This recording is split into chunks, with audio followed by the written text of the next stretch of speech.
You are listening to Talking Images, the official podcast of icmforum.com. Welcome back, everyone. I'm Chris, and I'm really thrilled to present this episode on Eric Rohmer's Moral Tale cycle, his arguably most acclaimed and important series of films. I'm particularly excited about this podcast as it was over the course of these 6 films that Rohmer really became Rohmer. We got to trace his evolution as a filmmaker from 1963 to 1972, a full decade, and see him blossom before our eyes. He literally moves from a rough 16mm black and white short, mainly carried by narration, to slowly fine-tuning his style, film by film, until we get his perhaps most acclaimed work, My Night at Maud's, in 1969, a film almost entirely carried by dialogue and incredible performances. And even at that point, there was still more to come. In a way, it's a bit of a peculiar series filled with little quirks. In particular, pulling at George Lucas before George Lucas in making the 4th film of the series before the 3rd. Especially curious as it's a thematic series rather than sharing characters and narrative. Why did he do that? Well, we have a few theories.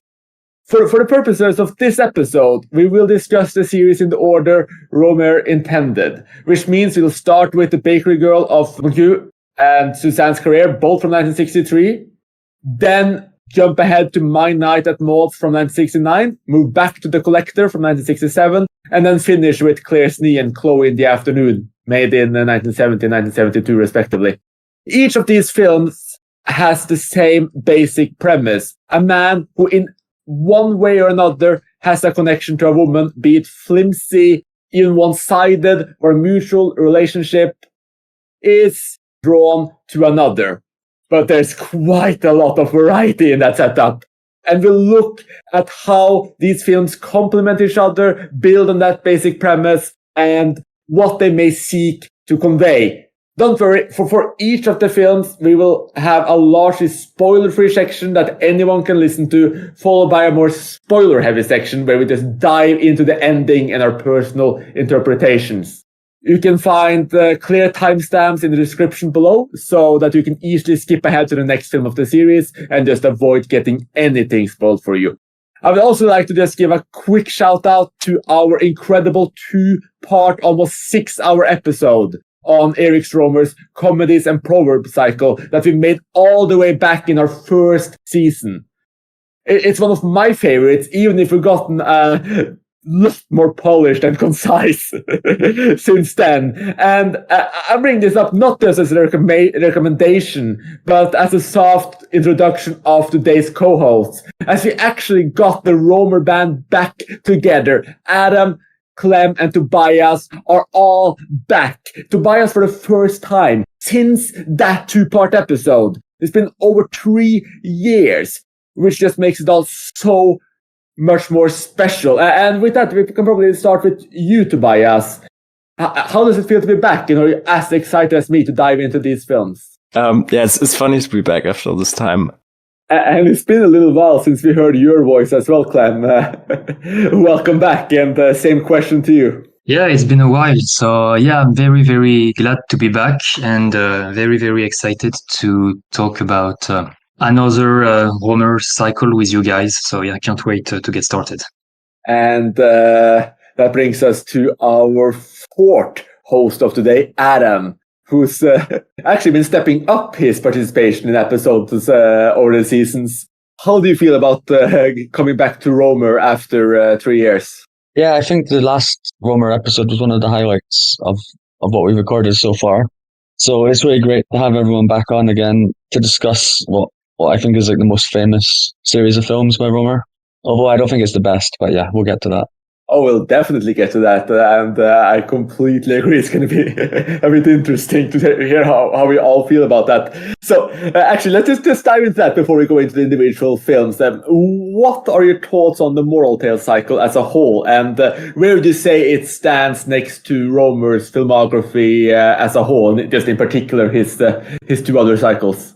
was my introduction to Roma. I think I caught on TV at some point, I caught like a double feature of Claire's Knee and My Night at Modes in this order, actually. So they were playing Claire's Knee first and then My Night at Modes, dubbed into German.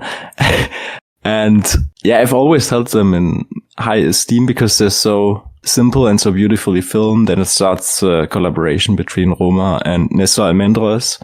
Or really, they start in Paris Vupar, where I guess Almendros, he just shows up on set and then Roma likes the cameraman. But then they take this collaboration from, this collaborative film where there's like 5 directors making short films and they put it together into the moral tales. And I think it really ups the game for Roma's visuals. And yeah, there's something about them working together which really works for me. And they're stunningly beautiful, all of these films, even despite being so mundane. Yeah, I definitely agree with you, Tobias. I believe the first Rohmer film I saw was My Night at Maud, which I really, really liked. I really liked the dialogues that the 2 main characters had throughout the film. I think it's interesting to watch this series of film now because it was pretty much the first films Rohmer ever did. And it's very nice to see that even though it was his first films, he already had like this idea of what he wanted to do. So yeah, I think it's good to see that he found his style very, very early in his career and kept it throughout the rest of his filmography. Yeah, I'm probably a bit unusual in that I think the first ones I saw were the comedies and proverbs. And in fact, the moral tales might have been the last ones I saw because I started watching the films, I think, when they were in one of the forum lists. Rewatching them, I think as the series went on, I liked them more. I think the first couple of films or shorts takes a little while to get going.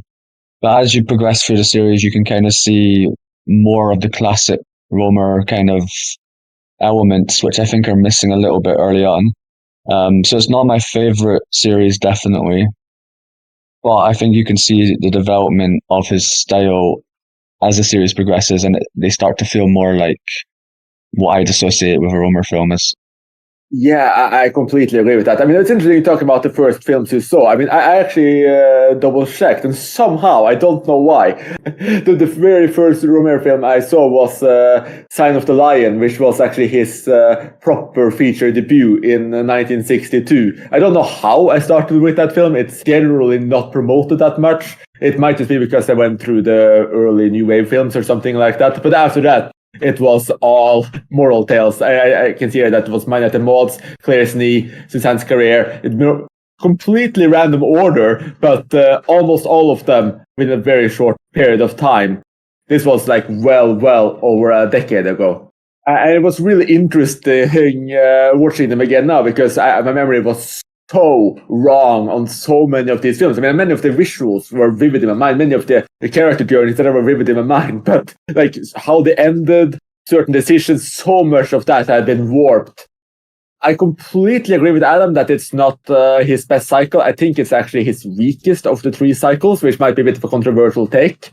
Part of it is the first 2 films. They're a bit too rough. They're a bit too different from what Rohmer would do later. They're both really good, but they don't have the same magic to them. I also don't think that the leads in these films are as interesting. You're far more drawn into the main characters in the Comedies and Proverbs series. You feel and empathize with their pain more. And here they're a bit more, like most of these leads are really off-putting. I can thoroughly enjoy like a really off-putting, mean-spirited character, but in most of these films, they're just so loathsome. And I also just don't think that this series built on itself and has as many connections as the Comedies and Proverbs cycle, which just feel like it's like an epic saga in a way. That's still here a little bit, but more with the last 4 films. How would you guys compare the moral tales to Comedies and Proverbs? And what do you think sets it apart? Well, to me, the moral tales, everything is like a lot simpler. Maybe both the kind of techniques that Rohmer employs and also the overall stories, like they branch out less. In the moral tales, I feel like it's often there's like numerous things at stake that you can talk about, and in moral tales, it always reverts back to this one decision that they have to make. So they're sort of designed to be very simple. But I also feel like that's a quality to them in a way, because it allows them to focus on specific things, also with the way the visuals work. And all of the 4 features are shot by the same cameraman, which is not the case in the other cycles. And I think that also gives it sort of a special quality, that they're more visually coherent than the other cycles. Well, except the first 2. Oh yeah, you're right, but I meant the features. The first 2 feel a bit more amateurish in a way, also because it's 16mm and the cameras in Suzanne's career is moving a lot, and it doesn't feel that focused always. I think the moral tales feel a bit colder, and if you look at something like Comedies and Proverbs, there's a lot more warmth and emotion. The moral tales kind of focuses in often more on just like 2 characters, whereas Comedies and Proverbs often had more than that, and I think there's a bit more life and warmth and emotion, I would say, to the other series, whereas Moral Tales is just quite cold and quite maybe slightly more straightforward in structure, in terms of, a man is with a woman, meets another woman, and at the end there's a decision, that kind of thing. I think they're still very fascinating films, but I don't think we could do like a 6-hour podcast on Moral Tales in the way that you could on Comedies and Proverbs, because there's just so much to discuss about the other series compared to this one, which is a little bit more straightforward, is the best I can think of. I don't think that's not the right word, but yeah, that's the best I can say on it. Yeah, I mean, that might be good for our listeners too. There's one thing though that fascinated me. So I was reading back the interviews that Rohmer gave over the years, and there was one interviewer who asked like what he meant by the word moral in the title of the series of these films, and Rohmer actually replied something which I never thought about before, which was that in French there is a word moralist that doesn't really have an equivalent in English, and which doesn't really have much of a connection to the word moral. So a moralist is someone who is interested in the description of what goes on inside of people, and it's someone who's concerned with the state of mind and feelings. So that's Rohmer's word, Rohmer's quote. So moral tales might not necessarily be specifically about morality, or if it is, it's about these people putting their own ideas out there, and they're seeing how these people think, essentially, which puts the series in a bit of a different context than I often thought of it in the past. I never made the connection with the word moralist, but now that you mention it and the way that you present the term, I can definitely see what you mean and what Rohmer's mean by that. And that might be one thing that's interesting to look at as we start diving into these films as well, just how these people are putting their thoughts out there, because essentially all of these characters, through narration or through their dialogue, they make their, shall we say, views of the world and themselves very well known. And with that, it might be good to just go back to where it all started, the Bakery Girl of Montreux, which is the only true short film in the cycle, clocking in at just 23 minutes. There's very little dialogue, and most of the exposition comes from narration as a young, unnamed male law student essentially prowls the streets of Paris, hoping to come across a woman he's been trying to pick up. As the search goes on, day after day, he starts stopping by a bakery for food, and he notices the girl behind the counter might be interested in him. He starts to flirt with her, all the while in his internal monologue belittling her and making it clear how infinitely superior he feels. What is your take on how the moral tale cycle started, and just this film as a whole? Was it a good opener to you? Oh, I feel like it actually exemplifies what you just said about the moralist. It's sort of a study in how humans behave, and sort of how he, the central character, the young man, played by Babette Schröder, who was later Rohmer's producer. you know, how he sort of leads himself astray and justifies what he does, and how these events come together. You know, first he sees the woman, and then he searches for her again and again, and then gradually this grows into something different. And then, of course, at the end, there's a punchline where it all resets. And it's one of my favorite plot films. Like, I feel like it's a bit underrated. Like, usually you put them to the side, but I think it's very, very funny. Like, sort of a black comedy. Also with him constantly neglecting eating proper lunch to eat cookies every day. And that's just something it's very funny to me. Yeah, it's true. I mean, both of the first two films really feel like dark comedies. And in fact, several of these kind of feel like dark comedies, and this guy is just so full of himself. It might be the most loathsome person in the entire series. I mean, at one point, he says that, he feels a bit almost dirty or bad for flirting with this woman, but he feels even more disgusted that she thinks like he could ever think of her that way. All the while flirting with her. He's just such terrible person in almost every way, and his internal monologue just makes it worse and worse. At the same time, you have this kind of odd quest of his where he's just consistently just walking around looking for this woman, and essentially finding this diversion in this bakery girl. I think Rohmer actually called this a bit of an anecdote. It's such a short film, but I agree with you, Tobias. It does pack a bit of a punch. It's quite heavy in some ways. Yeah, the main character of the film is definitely very, very arrogant, and maybe one of the worst character we have in this series. Very, very dark and filled with himself, as you said, Chris. Looking back at the film on a whole, I think it's a film that very well introduces what the series of film will be. It features narration, as in most of the other films. It features this kind of love triangle that we will have going on in all of the film afterwards.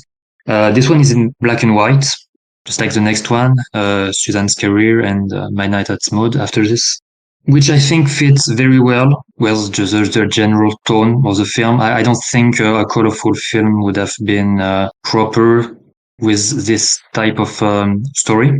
So I think black and white was a great idea, even though I know they probably did it because it was way cheaper to do it that way. And talking of limitations, I think it's also worth noting that I think none of the actors in this film were paid. Rohmer essentially just gathered together his friends and just shot it really cheaply. So this is essentially a no-budget film, which makes it even more impressive that it manages to hit the mark as well as it does.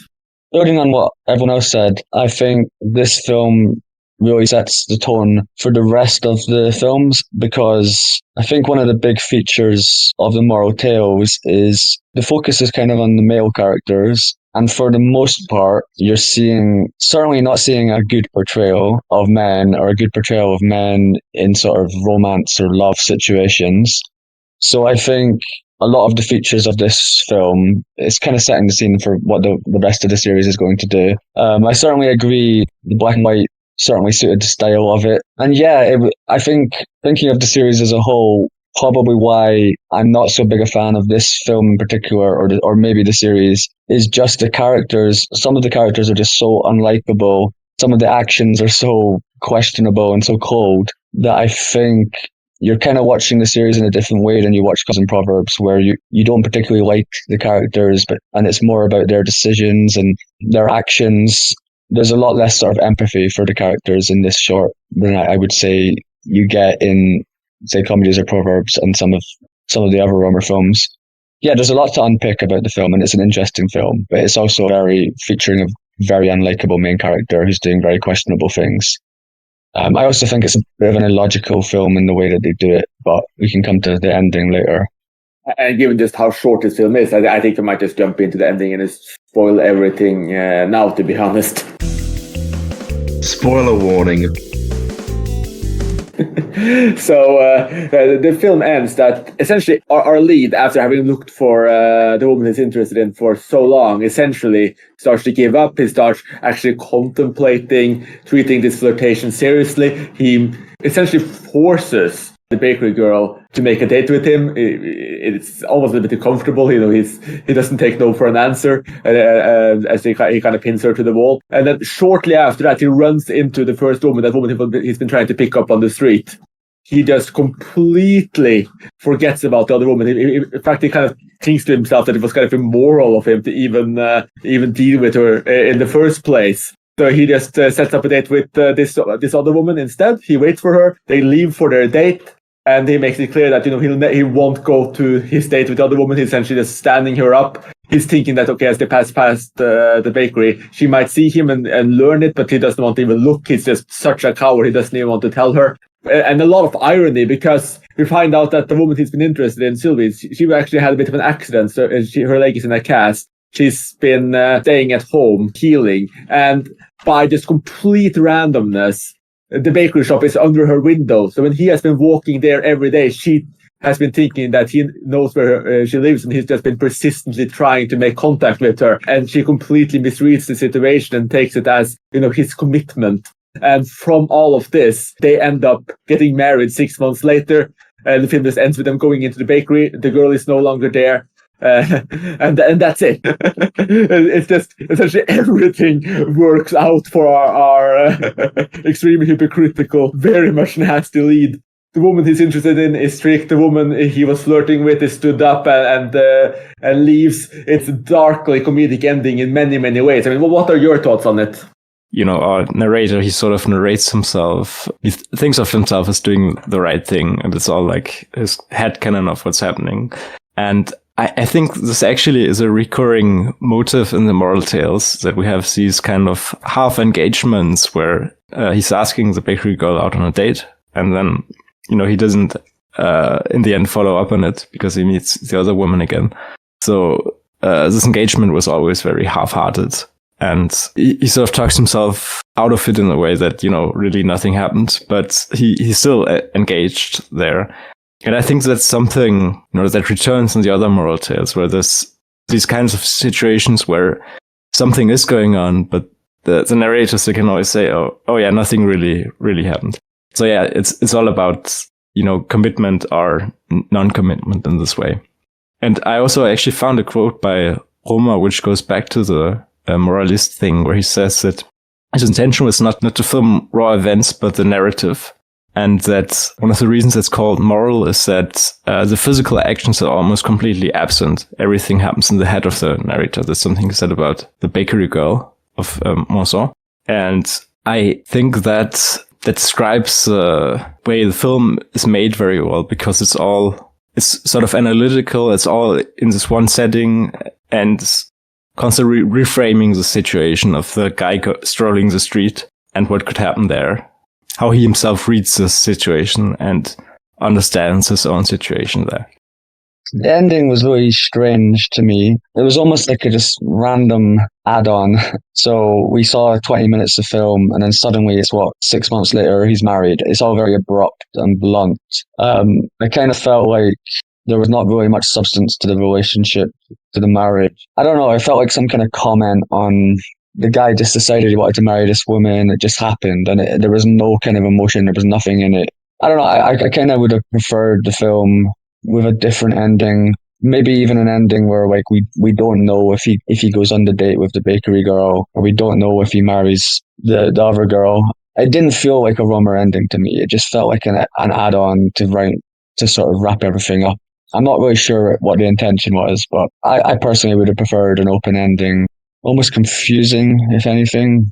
It didn't help my opinion of the film as a whole, but I'm not sure exactly what the intention was with sort of tacking on an ending to the last couple of minutes like that. I mean, I like when he's walking down the street and we don't know if he's going to see the bakery girl and that kind of thing. I like that part. I just found it I didn't find it like Rohmer films in general, that ending.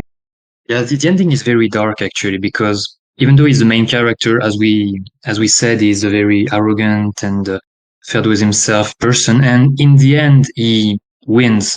He found back the girl he wanted. The other girl is gone. So you get the impression that the bad guy won at the end. I don't know if I'm saying it correctly, but that's the impression it gives. Another thing I wanted to say really quick is I just really like the the last few frames, like when he walks into the bakery with his new wife, and there's like this shot of the two getting into the bakery and asking for bread, I think, and we don't know who's at the counter. And in the end, we see that it's actually not the girl he was seeing, but another one. And I just really like this like few seconds of we don't know if he's facing the girl he was seeing before or not. I thought it was very, very, very good way of ending the film. I didn't actually feel that it was that odd in itself. I mean, it's very abrupt, like you say, but it's also a very compressed film, and the ending is compressed. But I think that in many ways it fits. So first and foremost, as just completing Rohmer's anecdote, or just, bringing on this really dark ending, if you will, or this just matter-of-fact ending where everything just works out for our lead. It works in like a darkly comedic way. The woman he marries just gets a completely wrong idea of why he was outside of her window. They end up getting married, and he never faces any consequences. Like, even like you said, like he walks into the bakery, we think that maybe he'll see the girl, maybe there will be something there, but he gets away there too. So it's just a complete free pass, and he ends up with someone I guess he considers closer to his status, if you will. So yeah, he just wins in every way. In terms of just not fitting the series as a whole, I slightly disagree on that as well. I mean, it's more abrupt, certainly, and it's very compressed, but I think that in almost all of these films, our lead character kind of, I don't want to spoil all of the other films if people haven't seen them, but like that the whole purpose of this series is that, he makes that choice. So I don't think it's necessarily that out of place, though the next one kind of changes that dynamic a bit. And it'll be interesting to, go on to Suzanne's career, because that actually feels like a bit more of an outlier in this series. It's not quite a proper all-out feature. It's only 54 minutes long, but it's, past the short mark as well. It's shot in a similar shoestring budget, and a lot of the motifs are similar. We're once again back on the streets of Paris, and we're once again following a student obsessed with a woman who kind of gets drawn into the orbit of another, but it's expanded, and there's a lot of things that are different. In particular, the role of his friend. So in the first film, there's kind of like this wingman friend he has, who essentially just disappears. In this one, that role is built out a lot more, and William, as he's called, he instigates everything. It's through him that our lead is introduced to the other woman, and it's the friend she's dating. What's interesting is that this woman is not a student. She works for a charity, and the friend realizes that they can both essentially live off her paycheck. And they start this kind of toxic, exploitative relationship where they always forget their wallet, and she keeps paying for their lunches and outings, etc. Our lead is also in this really interesting state where, he's judging his friend. He's also judging and looking down on this woman. And he seemingly finds himself more or less innocent in all of this. It's the only film in the series that kind of deals with a bit of a moral dilemma, which is essentially this exploitation of this woman. And it's not as overt on the romance or the sexual interest, if you will. It also plays a bit like a dark comedy in a lot of ways. So what are your thoughts on this second installment of the Moral Tale cycle? I think we have another recurring motive with the lunches. I think it's kind of funny, and there's also something that, at least there's more lunches in the later films as well. It's something that Rohmer definitely likes to do. And I like the way it plays with their economic situation as well, that they're all students, and then they sort of get into this situation where they see they can, live cheaply or get sort of an economic benefit out of her. So they very much read her through that lens. I guess objectify or reduce her to sort of economic factors. Yeah, I think this is maybe one of the least liked films in the Moral Tales cycle, because it doesn't stand out as much as the others to me, also because it has this weird middle length with 50 minutes, and it's not filmed as sharply as the others, but I still think there's a couple of really nice moments in there.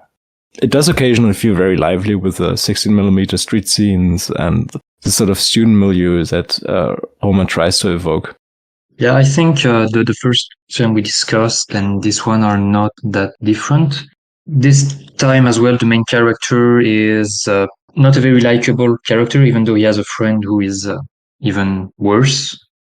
This time the narrator is, well, this main character again, but he's more withdrawn, let's say. He's not like the main action figure. He's more observing the relation between his friend Guillaume and Suzanne, the girl they meet, even though he takes advantage of her as well.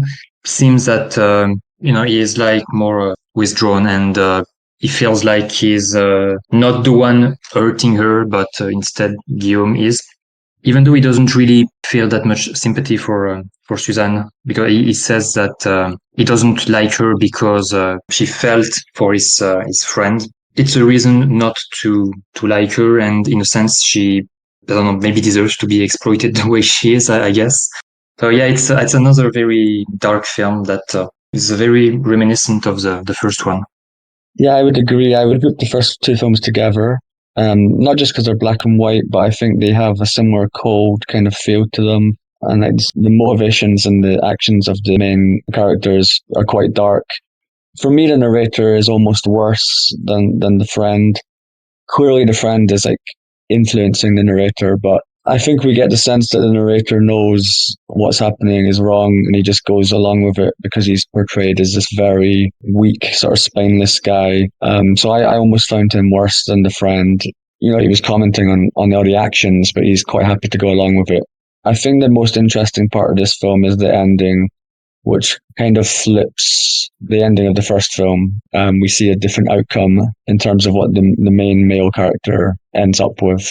Yeah, I see what you mean, Adam, that Bertrand, our lead, is essentially worse than Guillaume in many ways. Because he's just there on the sidelines judging and judging and judging. But then he kind of, even though he seems a bit awkward with the exploitation, he goes along with it. He plays it up. He continues even on his own. And his internal monologue about Suzanne is just so spiteful. And that's a really close point of comparison to the first film too. Like, it's essentially just two teenagers, actually early 20-something students, who just talk down a woman who's in some way interested in them, and it's not a particularly good look. And he's also, like you say, like he's less active, and I think that also plays in with just like a lot of the cowardly notions of the lead in our first film too. I also agree that the films are very similar. I mean, both of them were released in '63. Both of them were like this very low budget follow-ups to the Sign of Leo. I think Rohmer said, like, no, we had to do these because, Sign of Leo didn't do that well. He didn't have, the same kind of budgets that Truffaut and Godard essentially had. You just really want to make films and you had to do something. And I think this one has far more dialogue than the first film. There's still a lot of narration here, but we actually get a lot of conversations between Bertrand and Suzanne, and you notice that the audio is a bit off. Like, it sounds like, my impression is that it kind of dubbed in afterwards, but the conversations are interesting enough that after a little while I stopped noticing. But even though he had already made that feature before, it did have a little bit of like a very low budget, almost student film vibe to it. Yeah, I think you're probably right about the dubbing. That's something that they often did in the early French New Wave films because cameras, or at least I think the cameras were the cheapest to get. They would be very, very loud, so it'd be hard to record sound on set. That's also what they did on Breathless, and it probably is dubbed, yeah. And it also actually reminds me a bit of Rivette's debut, Paris nous appartient, Paris belongs to us. Just the overall feel and the settings are very similar, like a Parisian apartments where people gather and then stuff happens. It might even be the same apartments. I don't know. They do look very similar, the overall setting. And also the cafes, that's also something that Rivette does a lot and that the other early Nouvelle Vague films share. I think when you read them side by side, from all of the different directors, Cahiers du Cinema directors like Rohmer, Rivette, Godard, Truffaut, they all have some kind of similarity, even though they're made by different people. And then later on, these people start to make more and more specific films, an 80s Rohmer and Godard film. They're two different worlds, but in the early 60s, they have some similarities, all of them. Yeah, I was even thinking of something like Chabrol's The Cousins, which also has, these kind of not that likable characters in a love triangle with a woman, also with apartments in Paris, etc. And as both I and Adam have alluded to, this film ends a little bit differently than the first one. So I think maybe we should just give a quick spoiler warning. Spoiler warning. And then just get into that ending, because while the characters in the other later films, they don't necessarily win, if you will. This is probably the film which has the most ironic flip, where our lead character realizes that he's losing and realizes that in many ways that he's wrong. So he tries to date this woman he's obsessed with, and he kind of gets a semi-connection with her, but she brushes him off as a friend, and he's just hanging out with her. Meanwhile, Suzanne enters a more serious relationship and gets engaged to be married, and you can just see him, they're hanging out at the pool, and he's essentially seething with envy and realizing that he might have been a child in all of this after all. And essentially, as far as he's concerned, Suzanne won, he lost. Oh, and the woman he's interested in all along is pulling away from him even more as well. So just everything goes wrong for him. It also flips all of the other films in a way that even though he was, yes, obsessed with this woman, this is the only film where he never even dates her properly. He's obsessed with her, he kind of talks with her, but there's like nothing else happens. I think it's in later films, like the lead characters are already involved with the first woman as well. Like this is the only film which like everything falls through, and that makes it really stand out as a bit of an odd duckling, but as a darkly comedic and really just cruel in a way film, it hits a lot of notes. Yeah, the two endings, as Adam mentioned, are very, very different, which I think makes it even more interesting to put them two side by side. I thought it was a good ending to see that, she gets the last laugh, let's say, in the end. There is another aspect at the end of the film that we didn't really mention, is the money part. The main character, Bertrand, hides money. Oh, yes, I should have brought up. That's really important. Yeah, go ahead. His parents give him money to buy a new suit, and he hides the bills in a book. And we don't know for sure who did it, because we do not see who does it in the film. But there is at one point Guillaume, who needs money, who asks his friend for money, and Bertrand says he doesn't have any, and Guillaume is left in Bertrand's room for a few minutes, and we see him grabbing a book, looking around. So we don't see him actually take the money, but it's hinted that he may have. And there is also in the end of the film a part where Suzanne sleeps at Bertrand's place, and she's left in the apartment alone for like maybe 2 hours.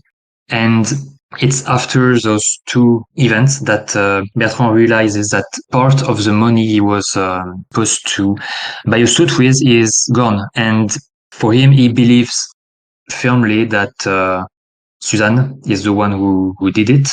The other girl he's seeing says that, it could be Guillaume, his friend, but he says no, he wouldn't have done this. So yeah, it's interesting to see that he also, well, after almost exploiting this girl, he also, gets exploited himself, by whom we do not know for sure, even though for me, for 99%, it's Guillaume who took a bit of his money.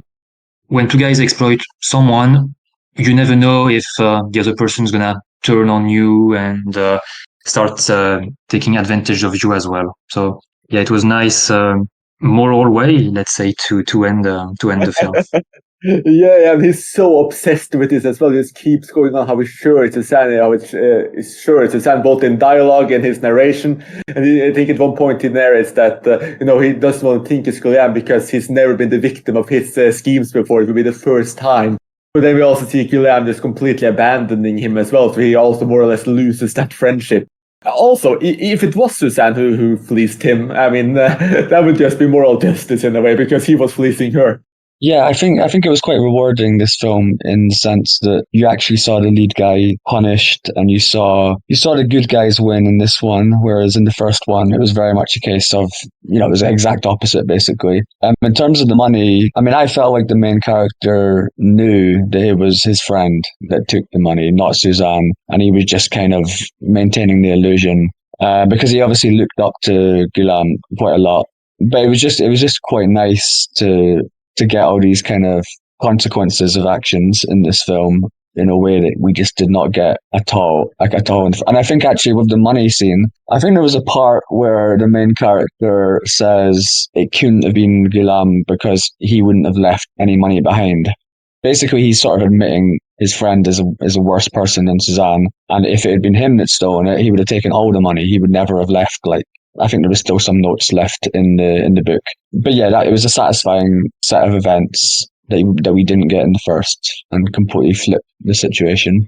I was also interested in how you guys felt about the dialogue in the film, how it progressed from the previous, and also because just like a lot of the films we're going to talk about later, he spends a portion of the film just talking with the other woman, and they kind of start to form more of a connection after he's been talking her down for such a long time. They kind of it becomes a little bit more sympathetic. She comes back to his place. They spend the night talking a bit, and then he tells her, "Stay here. I just need to go to my exam." And when he comes back, he looks disappointed that she's gone. I mean, do you think that Bertrand started to develop some feelings for Suzanne, or do you think it was just something else in passing?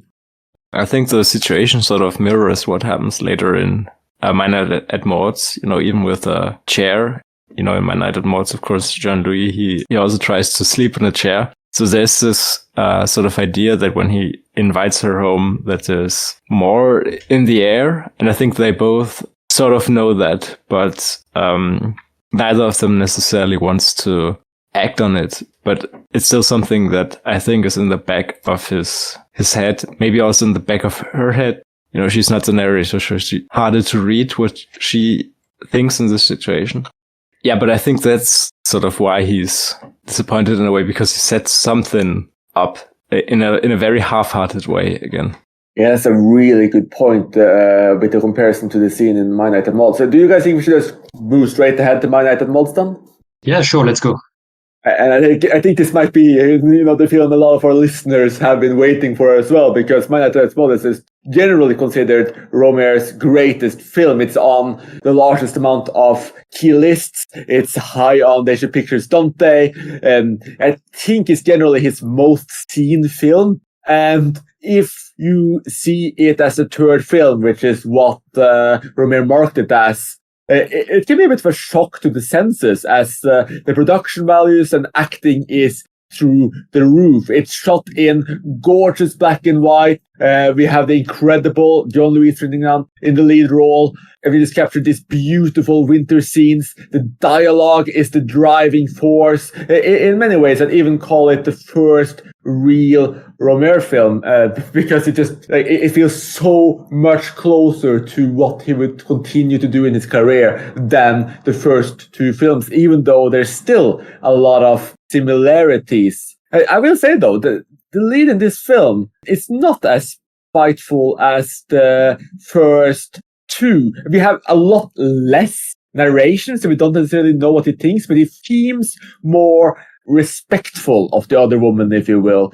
Jean-Louis is a semi-devout or very devout, depending on how you read him, Catholic, who spots a young woman in church that he not only becomes attracted to, arguably completely obsessed by as he follows her around in his car, but he also decides he wants to marry her before he has even spoken a word to her. However, before he gets the courage or the opportunity to make a move, he meets, through a friend, a free-spirited atheist doctor, our titular Maud. And he spends a night talking with her about their lives.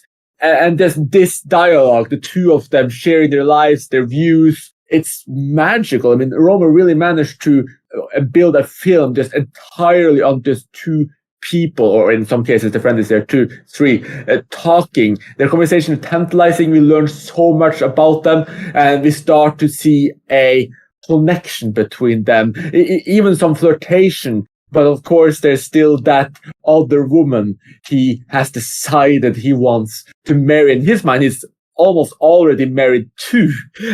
What are your thoughts on My Night at Mods?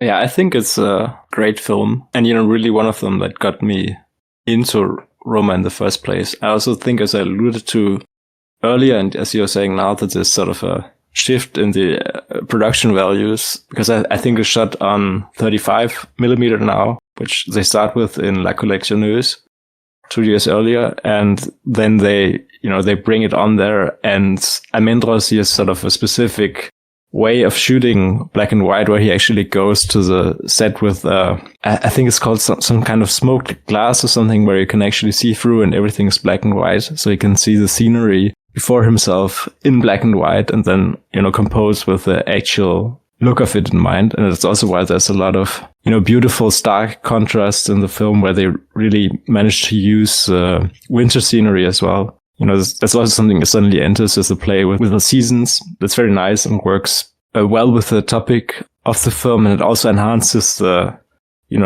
crucial scene in the middle where Maud and Jean-Louis, they sit in the apartment, and it's very cold outside, and they're freezing, and that's sort of a central point in the scene that drives what happens there forward. So I think it's really a beautiful kind of condensation that Rohmer makes here, where he frames this entire scenario very elegantly, so you really start to feel the situation in this room at that point that I think the entire film in a way converges to and then branches out. But this is sort of the focal moment in the film, that everyone talks about.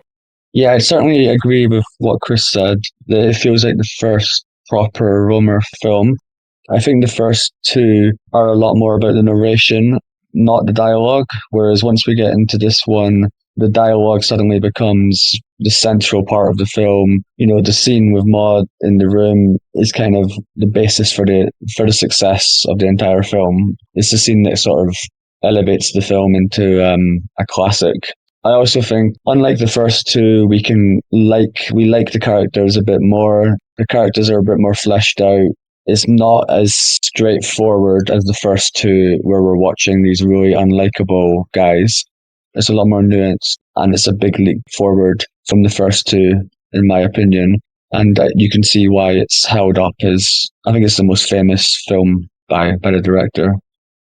And building on what you mentioned with the comparisons to Suzanne's career, Tobias, I also noticed that in this film as well, you have this kind of semi-mischievous friend in Vidal, who is the one who introduces him to Maud, and it's some of their early scenes kind of mimic Suzanne's career a little bit, but it's in a more mature direction. But yeah, no, I completely agree with Adam that the big change here is that the characters aren't nasty. They seem to genuinely be interested in what the other person say. They seem to be respectful to each other. They seem to make that connection, even if they might not be great fit together because of their different values, etc. Their conversations just carries the film, and we just get so involved with them. And it's, like I said earlier, it's really just magical the way Rohmer managed to just the way he just talks about their past, their actions, everything becomes interesting. And I guess the precursor to My Dinner with Andre, a bit in a way too, by Limal. Dialogue steals the show. It's wonderful to see and listen to.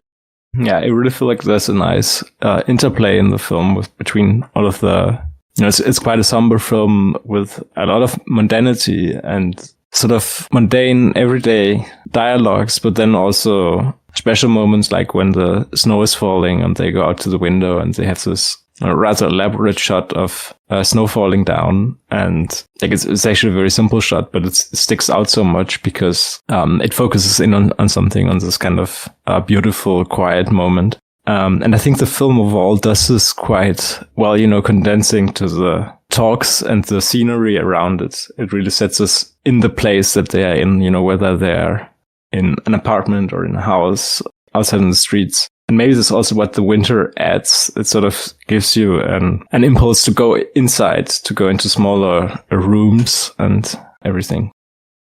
Absolutely, and I think it's also worth saying in that noting that the film is set around Christmas time as well. So you have Christmas trees, Christmas decorations. I mean, it's a bit of an unconventional Christmas film, really, if people want to watch it on watch it in the holiday period. But I think maybe to dive a bit deeper into this film and how it ends and how it develops and how it's different from the others, we might want to go straight into spoiler territory. And since this is such a more dense film, if you will, I think maybe we can discuss the second act a little bit more first, and then take the ending separately after that. Spoiler warning. Because, like, first of all, two things. That scene we talked about where, they kind of sleep in the same bed, and they start kissing, but he pulls away, etc., and he doesn't feel like, he wants to go on with this. And they kind of make a date for later that day. That feels like a really big callback to the first film. And in this film, he actually keeps that date. They go on this hike with Vidal, another girl. He never stands Maud up. He's respectful throughout. That's such a big difference in terms of just how we see this character. And then I think another really interesting part is that the other woman, or shall I say the first woman, the woman he's been obsessed with and wants to marry, Francois, she actually gets developed a lot more than any of the other women in this series, because what I had forgotten before I rewatched this, because The Night with Maud is so magical, is that there is actually like a second act which could be called My Night at Francois, which actually repeats a lot of the same things. So they get stuck in the snow, he stays the night, they kind of talk, share a little bit of their life. It feels a bit colder. They don't have the same connection, but he does realize that they share the same Catholic values. And they don't spend the night in the same bed. He sleeps in a separate room, and he's more of an instigator than in the first night. He tries to kiss her the morning after. She pulls away a little bit, and similarly, they actually make another date, and they take the hike in the snow. It's a bit more condensed. It's driven by dialogue, but it's not as much dialogue or as fleshed out as The Night with Maud. But it's just interesting that we kind of get that second act, and we kind of see why he chooses her, if you will. I mean, what are your thoughts on My Night at Francois? I think there's some kind of disconnect with them. They're clearly, he's a lot older than her and at a different stage in his life. So there's some kind of disconnect, because I think what's sort of funny and fascinating about this film is the absolute absurd scene at the start where he sees a woman in the church and then he makes sort of a vow, almost like a vow of chastity to marry her. Sort of his Catholic mind games. They tell him that he has to go through with this ideal and he cannot betray it, because that would be, another kind of infidelity to a woman he has never really met. Which is very different from what happens at Maud's, where it's very spontaneous. There's always this sense of him sort of objectifying her and putting her into this, mental box of thinking, she's a good wife, where it's all about status as well. And, can we build a workable family together in the way that I wanted? So I think he's also kind of hypocritical in this way, but at the same time, and that's what I find so funny about the film. Or maybe there's something we should discuss at the end, but the film in a way also supports his decision, because unlike the other moral tales, maybe not the last one, he does make a decision. And maybe, at The Night at Maud, he has trouble sticking with this decision, and he clearly makes a move at Maud, but then it's already, too late, because he has to double think himself. I don't know, he's certainly more sympathetic than the other characters, but I also feel like he's kind of hypocritical in a way. Yeah, I think you're right there as well. It's definitely a complex portrayal. And I think with all of his thoughts, he's missing a lot of clues as well. Because in that scene with Maud mentioned that, her husband, she's divorced, her husband wasn't faithful with a younger woman who was a student, who was Catholic. And then when Francois and Jean-Louis have this conversation on the hill, she tells him that she had an affair with an older man, and he's left. So at that point, I think all of us realized that she was sleeping with Maud's husband, but our lead doesn't really get it, and that's what kind of takes us to our ending, which is a bit similar to the ending in the first one. Really, that kind of jump a little bit ahead in time. Jean-Louis and Francois are married now, and they go into a beach with their child, and they run into Maud. And there's just several more hints that, they know that Maud and Francois knows each other. And it just becomes very, very clear. And also, Jean-Louis finally realizes himself that Francois was the other woman to Maud's husband. And this is also interesting because he makes a choice at the end where Francois seems worried that he's realized. And instead of telling her, he says that he essentially makes up a lie that he was involved with Maud at one point. And spares Francois from feeling embarrassed. I think it's the only film in this cycle that kind of ends with our lead making a very overtly choice to spare someone else's feelings, which is interesting. I mean, what did you guys take away from that? I think if we compare it to Suzanne's career at the ending, the protagonist Bertrand, he contemplates who has won and who has lost. I think in a way the ending of My Night at Maud's mirrors this, because they run into each other, and Jean-Louis and Françoise, they have a seemingly happy family life. They have children and they're out on a vacation trip to the beach and everything looks fine. And then they run into Maud, who's, all alone. So I think it sort of tries to reinforce the idea, that just because Jean-Louis has made a decision, even though it was built on completely absurd premises, marrying a woman he has never even spoke to, it still worked out because he had, in the end, the dedication to go through with it.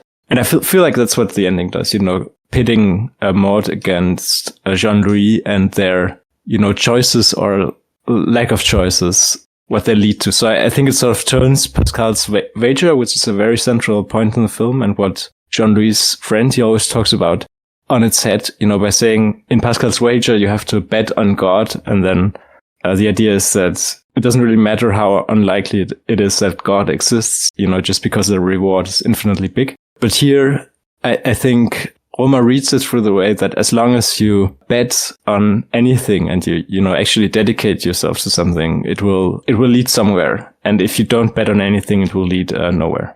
Yeah, I think that's a very good interpretation of it all. Essentially, he could have dated Maud, he could have made a play out of it, but there was clearly a cultural and social, ideological distance between them. So we're not really sure if that, if they had tried to make a relationship, if that would have worked out at all. Meanwhile, we have this other woman who shares his values and shares his idea of himself. And he takes that leap, if you will. And I guess that goes back to, not sure if you can say it's infinite, infinite to gain and infinite to lose. But he does make that wager. And in this case, it seems to have paid off indeed. I don't have much to add. I think it was quite a moving ending. And although there's similarities, I can see the similarities to the ending of the second film. But I just think this film was much better, much more, there was a lot more substance, and seeing the main character do something kind of selfless made it quite moving. And what we've seen so far is, main characters are kind of sinister.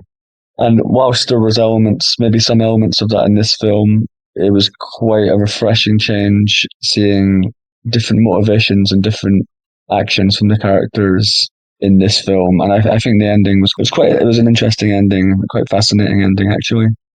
And with that, I think it's time to move simultaneously forwards and backwards in the series and move to The Collector, the fourth film in the series, but made 2 years before My Night at Maud's. And it kind of shows. It's once again, like the first two, made a bit more of a shoestring budget, but Nestor Almendros was the cinematographer. It was Rohmer's very first color film, and there's some beautiful shots in there, even though you can probably guess the budget it's on. It's actually my favorite of the series. It plays like the first two a lot more like a dark comedy, and it's also the first of what we can probably call Rohmer's summer films, as we follow our lead, Adrien, who abandons his girlfriend to essentially hang out in a friend's villa on the Riviera. And when there, he realizes that along with an artist friend of his, there's also a woman he doesn't know, and this woman is actively seeking out male companionship, and he's just sitting there on the sideline, kind of judging her.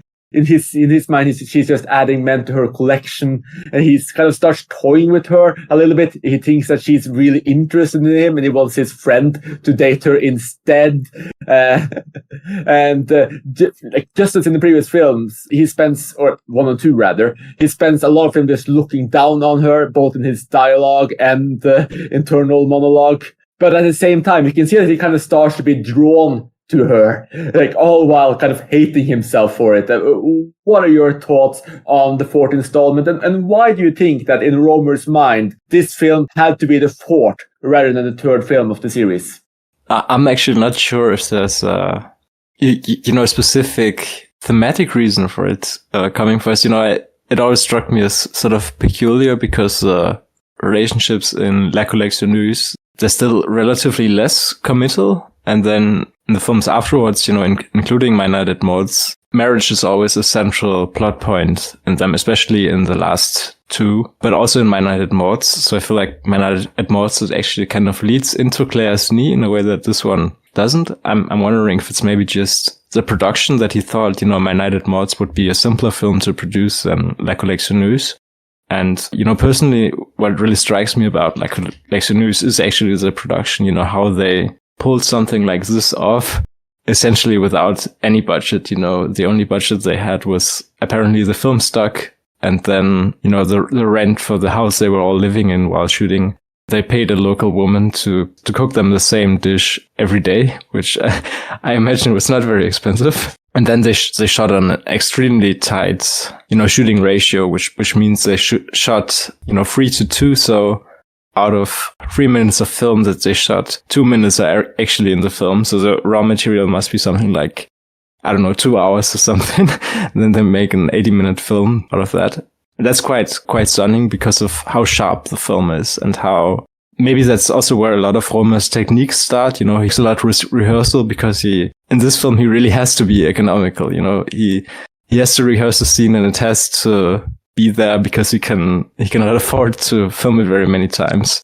Essentially, the first shoot should be the one that they're going to go with because they don't have money for film stock. And I think in a way it's a case where the outer circumstances, they sort of dictate a lot of the way the film works. And I think that's something that Rohmer, he sticks to, he sticks to these outer limitations which sort of guide his way of making films. And I think that's what's very beautiful about this one. And it's maybe a bit more simple than the ones that come afterwards, because connections of the characters are a bit looser in a way. Like it's a chance encounter essentially, and there's not necessarily an implication of a longer lasting relationship there. And the girlfriend at the start, she's gone for the entire film basically. Okay, so I'm not really sure why Rohmer absolutely wanted La Collectionneuse to be the 4th film. I think it's maybe simply because My Night at Maud is very similar to the first 2 films. Because it's in black and white, it takes place in a city, whereas the other films are in color and have more holiday feel to them.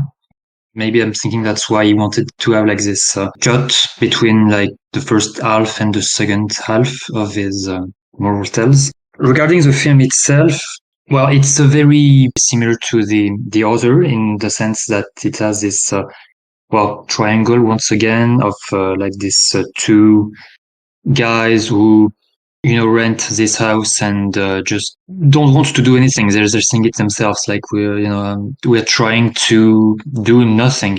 But even doing nothing is hard, because even when you think, then you're doing something. So, and on the other end, you have this girl, Ade, who goes out every night and just sleeps during the day. So all 3 have like this very different lifestyle they're trying to have. Well, I think Ade is just living the way she always does, while the two characters, 2 men characters, are trying to change something about themselves, change something about their life for this particular holidays. But in the end, they don't really succeed, well, more or less. But it's not easy for them to stop working and stop doing what they enjoy. So yeah, I thought the film was very well built. I like the almost holiday felt it has to it, and I thought the location was very good to have like this house, just like almost huis clos type of film. I'm guessing, as Tobias mentioned, they didn't have a lot of budget, so that's why they did it like this. But I think low budget films fit Rohmer's style very well, so I don't think that was an issue at all. Yeah, you're right that it's a bit of an interesting move because in many ways, this film is much closer to the first two films, especially in how it's made. It's far more dependent on the narration of our lead character, where he kind of judges everyone around him and builds himself up. At the same time, though, I think there is actually a logical reason, like you mentioned, there is the split between black and white and color, which is a pretty notable one. If you follow Rohmer's order, the first three films are in black and white.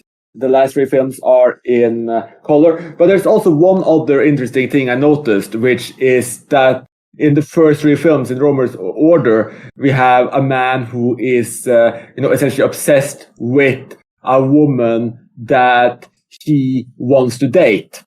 He's not in a relationship with her already. And in the last three films in Rohmer's order, you have the main character in a relationship with another woman. And he's straying from her. He's essentially not as attached. He has time for little adventures, if you will. So I think that logic behind it works. I think it's also while Mine Mods, the character is also in his 30s, there's also a clear shift from the first two films in that all of the later characters are also older, most likely in their 30s or even 40s. So I think that there is that kind of progression of the themes as well. I think what you just said actually makes a lot of sense now that I think about it, because in the last three, also in Claire's Knee and in Love in the Afternoon, which you're going to talk about in a second, there is, they are in a relationship, but the person they are in a relationship with is absent for most of the film. Especially in Claire's Knee, we never see the fiancé of the main character. And in Love in the Afternoon, she is there, but she's sort of sidelined for most of the film.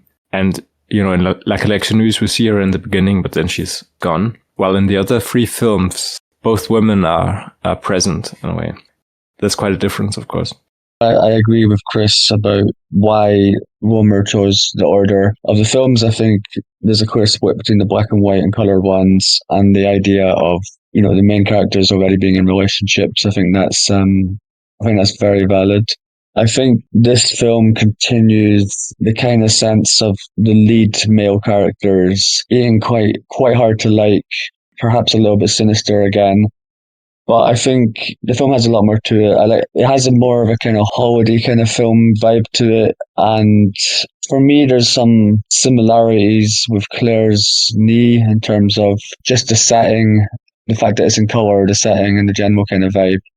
It's not one of my favorites of the series, but I do think, the final four films are, in my opinion, a step up in many ways. The ending's very interesting, kind of contradicting everything the main character has said throughout the film in the way it ends and his actions at the end of the film. I think we have quite a lot of interesting endings in this series. Definitely, and I'm looking forward to diving into the ending here too. But just before that, so I mentioned that this was actually my favorite of the series, just narrowly beating out the My Night at Mods. So the dialogue is nowhere near the same quality, obviously. But it is actually partially the dialogue that made this my favorite, because it is the most overt black comedy in all three, I would say. I mean, there's some moments there I was laughing out loud during the film. And what I realized is that for a lot of the film, it's essentially one-liners and attacks at each other. It's like the dialogue is a lot more confrontational, especially as, get towards the last act. And this mail collector also enters the stage. And you have this scene where Adrian and him essentially sparring lines at each other. I also looked at a very good observation that, the lead character is he's a step back. He's really dislikable. He's just so full of himself. He thinks he's all that. And he just comes across as a complete jerk. And you kind of see him make a fool of himself in so many ways throughout the film. And it's very enjoyable to see that. But saying that, should we just jump right on to the ending then, Adam? Yeah, go for it. Spoiler warning. Because this one is interesting because first of all, I want to know if you guys think that Adrian was added to Hades' collection, because you have that scene after the night at the male collector where, you know, they meet each other in a room and they kiss. Like, do you think they actually ended up having sex there? That's a big one. And then you actually have the ending itself where they're driving away. They're driving back to their villa, and you hear his narration that he's going to make this a fling. Oh, actually, that's what he says, is he's going to make this one of his flings, rather. His plan is actually to go back to the villa and just spend the rest of the summer with Heidi. But then she runs into some friends in another car. She goes out, she talks to them. They invite her to go to Rome. And he just sits there waiting in the car, really annoyed. And at one point, he makes a decision he's very proud of, that he just speeds up and leaves her. He essentially ends up with what he wanted at the beginning of the film, which is just this being alone and relaxing in this villa. His friend Daniel has left as well. He's just there.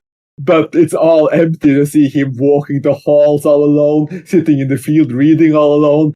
And in the end, he calls his girl, or actually doesn't even call his girlfriend, he calls the airline without speaking to his girlfriend and books a ticket to London to see her, because in the opening, we see that she's leaving to London, she's trying to get him to join her. And essentially he's just giving up his plans, he's going to follow her after all, because his summer is essentially ruined.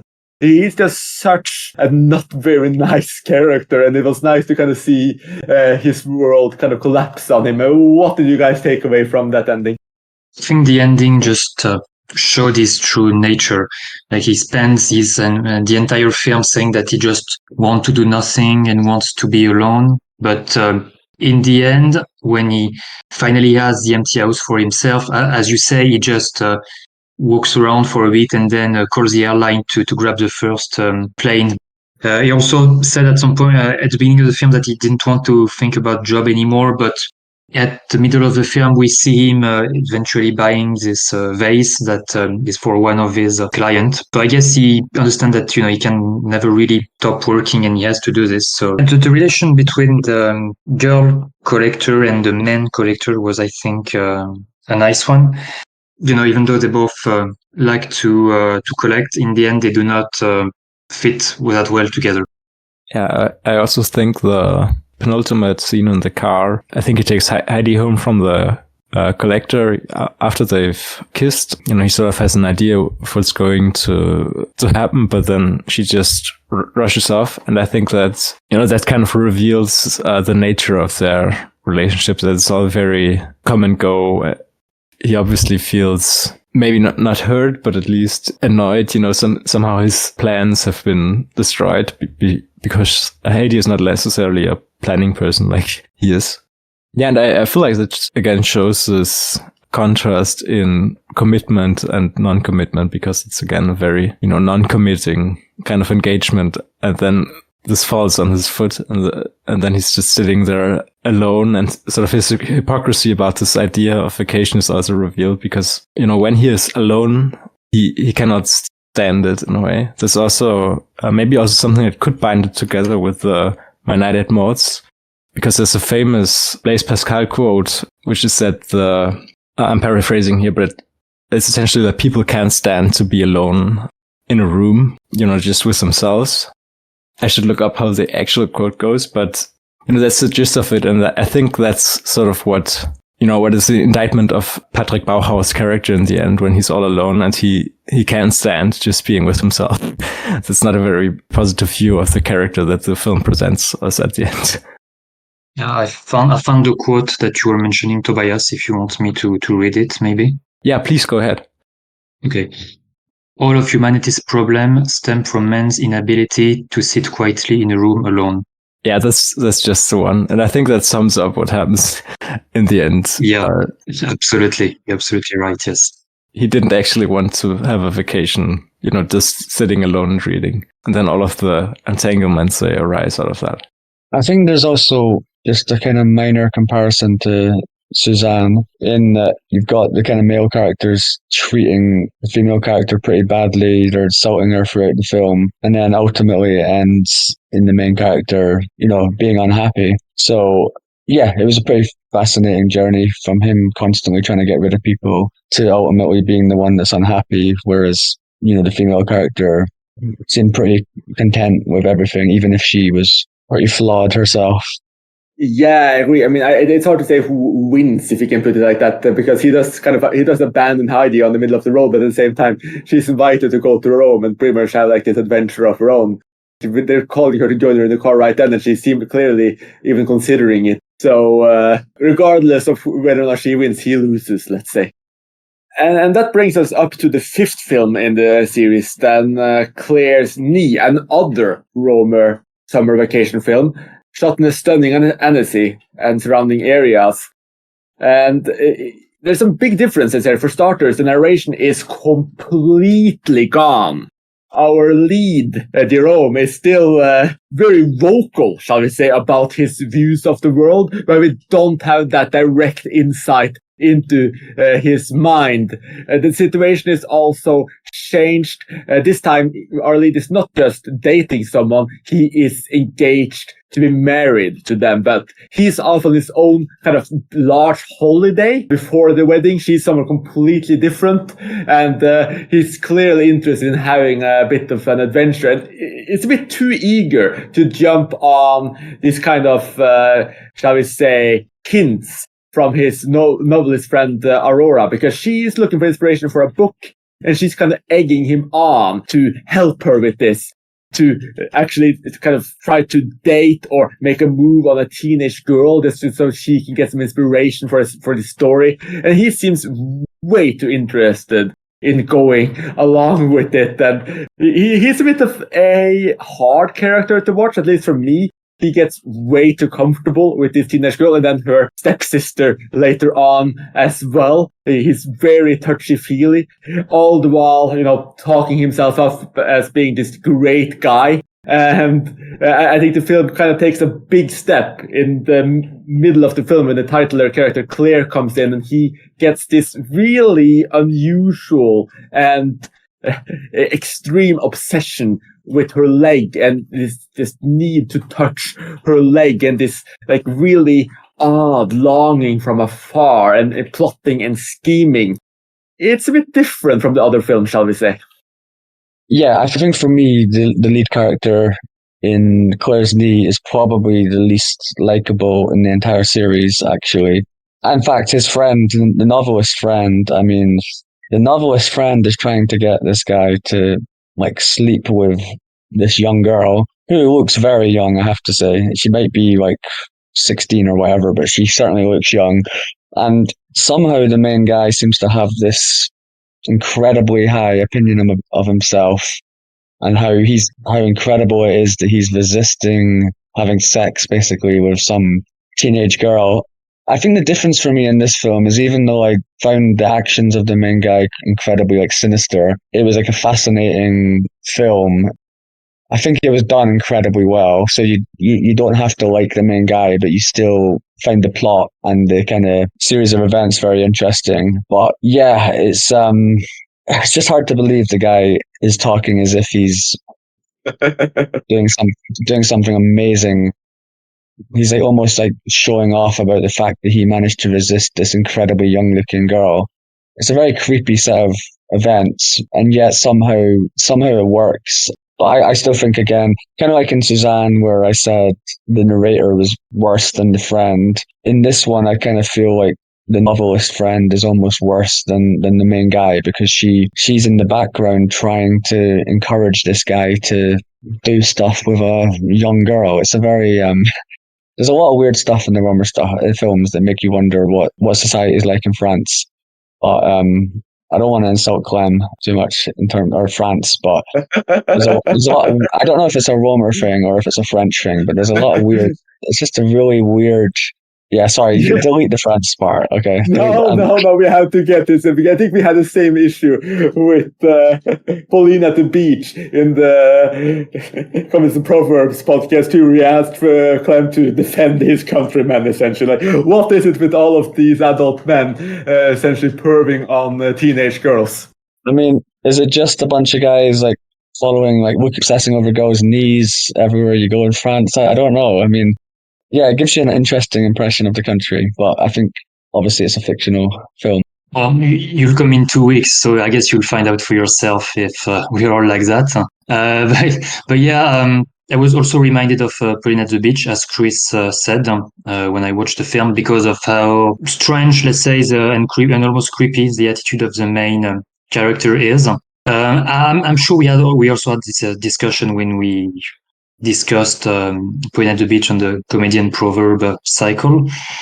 I'm pretty sure that the main character is, well, as we say, is about to get married, but he said it himself that he's in this strange relation with his soon-to-be wife, because he's been with her for like 5 or 6 years, and they've been separating and re-getting together numerous times.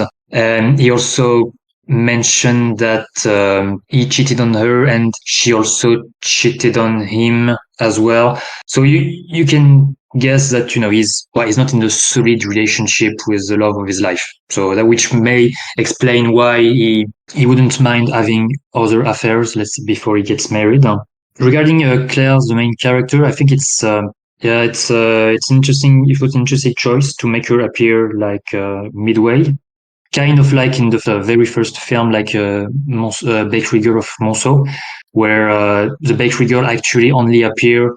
Well, it's a short film, but only like 10-15 minutes after the beginning. So at half of the film, at first we are leaded to think that the main focus of the film will be the first girl, but instead we realize that it's actually going to be the other one. Even though here in this case, after he managed to kiss the first girl, Laure, I believe her name is, he started getting interested in Claire and, well, body parts of Claire in particular. And actually, when I was watching the film, I realized that Claire is not really a character. It's more like this object of desire, and is like this one body part that is the focus of his desire, but she's not really a character. We don't really get to know her at all. We don't really see her talk. We don't really know what she does, what she was before, what she's going after. It's not like a real character. It seems like Ernie is the only thing that exists in the film, and also in the mind of the main character. And the last thing I wanted to add is, Chris, what you mentioned about having no narration, and also about the main character being very open about what he thinks. I definitely believe, and also what you said, that the dialogue between Jérôme, the main character, and Aurora, the author, is kind of like a narration going on. Because Aurora is an author, as we say, so she writes story, and it seems like she's also like back from all the film. She observes everything. She doesn't care about relationship. She don't want to get into a relationship at this stage of her life, which allows her to step back and just not intervene really in the action, even though she gives Jérôme advices on what he shouldn't do. So she's like almost like his conscience in a way, even though she doesn't always give him the best advice. I kind of think she's the opposite of his conscience. She's more like the devil on his shoulder, egging him on to do things that seem unacceptable, and sort of, making it part of her book, saying what will happen if she pushes him in one direction. And I also like your point about Claire. I think she's meant to be like the fantasy kind of character, and it's a deliberate thing that we know nothing about her personality, whereas the stepsister, we know a lot about her. I think that's a kind of deliberate tactic, so that she's just a point of fantasy. She's not a reality at all. I think, Clem and Adam, you're certainly onto something, that the film, in a way, is an indictment of the patriarchal attitudes in the French bourgeoisie, but that really permeate the entire society back then, and maybe not just France, but really all of continental Europe, all of the Western world. I think it looked very similar. For instance, if you go to Germany, you'll actually find, to Western Germany at least, you will actually find similar kind of institutions and similar kinds of ways that it works. But also there's a fun story that's maybe particular to France. I think France actually once had a president who died while getting a blowjob, and he was married, and this was an affair. So this is like completely ridiculous. So maybe there's something about this being stuff like this being extra present in France. I don't know. I don't want to make any indictments like this, but it's certainly something that's on Rohmer's mind. And it's also, the film is from 1970 and it's just after 68, after ideas about sexual liberation. And then he shows us a story where essentially, I agree with Adam here. I would even go further that the guy that Jean-Claude Brialy plays, he's probably the least sympathetic guy in all of Rohmer's films, but he's still fascinating to watch because Brialy, he plays this so well, like he's so dislikable, and he almost sort of relishes in the way that he plays this character. So I think it's a fantastic performance by him, but he's downright despicable in the film. And then he's put up against this girl, Claire, who essentially who really just is an object in this film. Like, she gets no agency at all in the film. And also, I think the actress is actually, she's 15 years old, I think, Laurence de Monacan, who plays Claire. I think the film was shot summer of 1970, and then, she would be 15 years old, which is really not a lot, and also which very clearly shows a disproportionate, balance of power between them that Jérôme just completely abuses, and then, his friend Aurora, he's sort of his partner in crime in a way. And I think also the conversations with Aurora, in a way, they stand in instead of narration. So that's sort of where we get all of the info and backgrounds and thought processes behind what happens. And that's maybe a bit more organic than the narration that we got in the previous films. But the film is very, like, how do you say? Yeah, they're so dislikable. It's crazy, but I think that's what makes the film fascinating, that it's, it goes all the way with their abusive plans. Yeah, I like how Adam pointed out that Aurora is essentially the devil on his shoulder, and I think that's a good way of describing it. And she's also, I'm not sure if I would call her a Rohmer stand-in, but she is the writer. She wants this story, and there's this one moment early in the film which I think is a little bit meta, which literally puts out the narrative of the entire film and maybe the moral tales as a whole, which is that a story about Jérôme sleeping with a teenage girl ahead of his wedding, that's not really interesting to her. But maybe a story about him not sleeping with a teenage girl in front of his wedding could be interesting. And this idea of them, having the man having some kind of fascination with another woman and then not acting on it is kind of like the thread that goes through all of these 6 films as well. I also have a slight disagreement with you guys in terms of Claire. I do actually think she has a bit of agency. I think she exists very much separately from the Roman. He obviously only sees her as an object, or he sees her niece as an object. But I mean, I think, while we don't get that much into her personality, we do see her essentially live her life, spend time with her boyfriend, spend time for activity with her friends without him being present. So she's very much someone who lives outside of his view. And that also makes that, like, I think that moment, and we can enter spoiler territory now, I think, just to give you guys a little warning if you want to jump ahead to Chloe in the afternoon. Spoiler warning.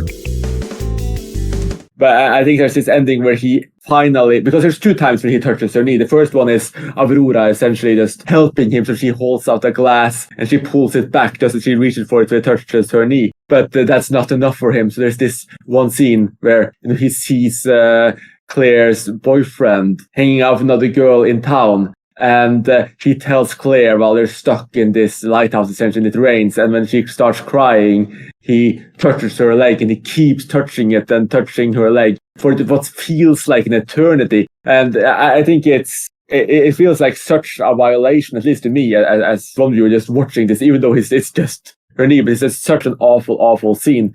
It feels like it goes on forever. And afterwards, he goes to Aurora and he's just bragging about this. And he actually says he thinks he did such a moral thing because his moment of lust, his interpretation of it is that Claire saw it as him consoling her. And he just feels so proud of himself for getting it all out of his system. It's like he did the greatest thing ever. And a slight note on this too, I think this is the only film which actually ends away from the protagonist. As he gets into his boat, he leaves, he's all happy. We follow Aurora up as, the boyfriend of Claire arrives, and she watches them from a distance, and he explains what happened the day before, and it seems believable that he actually didn't cheat on her in any way. And it just ends on Claire and her boyfriend just sitting on a bench together watching the sea, which kind of just, at least in my mind, kind of disproves the whole illusion that Jerome built for himself, which was really, really interesting because Jerome essentially spent the whole film building himself up in every single way. I mean, what are your thoughts on essentially anything related to the ending, like from the knee touching to the very end? Yeah, well, first of all, I mean, I mentioned it to Chris after I watched it, but I think he deliberately told Claire about the boyfriend because he wanted to make her vulnerable and he wanted to set up an opportunity to touch her knee. So I think it was like a really deliberate, sinister kind of act to give him the opportunity to, I don't think he was trying to help her at all. He sort of acted as if he was doing something heroic by telling her the truth about her boyfriend. But I think he was actually just setting up an opportunity to touch the knee. And I agree that it felt like the knee scene went on for a long time. And I think that was probably deliberate. But I think the main thing about the knee, just like everything else in the film, is the idea that he thinks he's doing something great. His complete delusion about his actions throughout the entire film is what makes the film so fascinating, in my opinion. Yeah, I think regarding what Chris just said, that she has agency, I think Chris is right in the sense that the film actually alludes to stuff happening in her life. But the way that Jerome and Aurora, they narrate the story, they don't really give her a lot of agency. So there's like these two contrasting views because we're not exactly in the heads of Aurora and Jerome. But the film still has a perspective of its own and shows everything sort of from outside, while being very close to Jerome and Aurora. And I think in the ending, or not really the ending scene, but the scene with the knee at the end, because of the rain, the room becomes smaller, because you cannot really move away. Of course you can, but then you would get wet. So it's again a way to limit the space that the characters operate in. And I think that's very elegant. It almost feels like a cathartic moment, but like a very sinister cathartic moment. Like it's a catharsis for Jerome, but he's just really, completely abusing this girl and probably intentionally telling her a lie about her boyfriend so he can get what he wants. I agree with everything that has been said. I agree with Tobias when he talks about the cathartic effect that touching her knee has on him. I don't think he wanted anything else. I think he got what he wanted, which explained why just after that, when he goes to Aurora to tell her about what he done, he pretty much leaves because I think he just had what he wanted and not caring about the mess he's leaving behind him between Claire and her boyfriend. Even though it seems at the end of the film that they seems to get back together, and we also have the Aurora character up on the balcony looking at the scene going on throughout the film. As I said, I think she's just stepping back and watching everything, taking inspiration from all of this to probably write novels later on. So I guess we could say that then in Claire's knee, Aurora is the real winner. She got all the inspiration for the book she needed. And with that, we've actually reached the final film in the Moral Tale cycle, Chloe in the Afternoon. And here we enter new territory as our lead is not only married, he has a child, another one on the way. He spends his time daydreaming about other women and adultery, and this may just become a reality as a woman from his past reemerges. The title is Chloe. As the film progresses, they start a pseudo-relationship with our lead Frederic sneaking around behind his wife's back in the afternoon. But seemingly without the sex. The question of the film becomes, will he stray? And perhaps also, is he straying already? Interestingly, in the film we are back in Paris for the very first time since the first two films, and one more thing is back. Narration, with our lead giving us quite a bit of details into his inner thoughts and psychology. What are your thoughts on Chloe in the Afternoon, and in your mind does it feel like a proper finale? Yeah, I think the film returns to some of the virtues of the earlier films. We're back in Paris, while previously we've been, I think, My Night at Mortis and Clermont-Ferrand, and then the other ones are at the beach, essentially, in holiday places. But now we're back in Paris, and, we're back with the character strolling the streets and, looking at people, as you could also see a bit in Bakery Girl and Suzanne. And then in a way moves towards a more settled domestic life. Like he has a job and a routine, which is largely absent from a lot of the other films. It's holidays, exceptional days in their lives. But this is more mundane situations under which, the central character and Chloe, they meet. They are also more mundane, and actually the wife is also the actual wife of the actor who plays Frederic. I think it's a nice finale that wraps up a lot of things that have been going on in the other films. And this also, close to the beginning, of course, there's a scene where a lot of the actresses from the previous films, they return in one of his fantasies. So there's very much the intent of binding something together here, which I like. Yeah, I don't think I can say much more than Tobias has, but I did really like the film. I just rewatched it again this morning, and it had a kind of classic Rohmer kind of feel to it. I also think whilst the main guy is sort of doing something wrong, it doesn't feel quite as sinister as it did in some of the other films. And obviously we're going to discuss the ending at some point, but the ending's a little bit different as well. And I did really like the scene that Tobias mentioned where it brought together some of the actresses from the other films. I think it was one of the better ones. Yeah, I'm a bit torn on the lead character as well. I think one thing that's notable is that, I think this is actually true about Claire Snee as well, is that in this character doesn't really talk down the other woman in any way, which is a big step up, I suppose. But he's definitely still quite a sleazy character. I mean, in my recollection of the film, and I was thinking back on it, I was just certain they had slept together. In this film, it's kind of like very much drawn out, will they or won't they kind of thing. Will he cheat on his wife or not? Well, I saw the whole thing, or rather remember the whole thing as an affair. And that's the impression I got now too, that it still really feels like he's stepping out on his wife. There's all this touching and flirting and secrecy around it. And yeah, it's not exactly Mr. Faithful, if you will. I also think that it's really interesting that unlike, Claire Snee, we actually have the partner very much present. I mean, same goes for The Collector, where we just see her in the beginning. Here we see the wife throughout the film. We have multiple scenes with her and the child. We have how he's explaining himself to her. And one thing I thought was really interesting in the film is that his conversations with his wife are not that involving. It's mostly just talking about the children or just very passive dinner conversations. They have friends over, they listen in on them. While with Chloe, there's a lot more of that. Same as with, there's a lot of similarities to My Night at Maud's, if you will, where they actually do talk about their lives and differences. And it's a lot more engaging, if you will. So you can definitely see that he's having a bit of an intellectual affair on his wife as well. Yeah, just a couple of points I wanted to add. I guess, I watched the whole series in pretty short succession. Like this was a rewatch, but I watched them all quite close together. So by the time you come to the last film, there's a very, very low bar set in terms of what is acceptable from male character. So, I mean, we've had so many sinister acts, we just come out of Claire's knee. So by the time you get to the last film, I think the main guy's actions in the setting of the whole series, it makes you look very differently at his actions than you might have done if it was a standalone film. I also think you can quite easily argue that he's basically, I would say he's cheating on his wife without actually having sex. Yeah. Like, because, there's intimacy.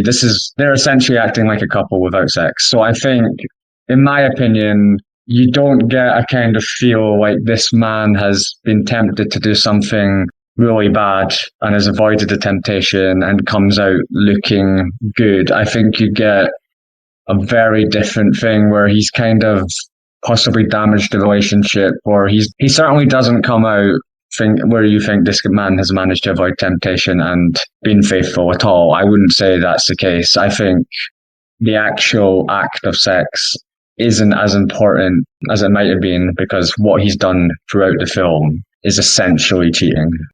Yeah, I agree. I think this might actually be a good time to just jump to the ending and spoil it, because we're already in that territory.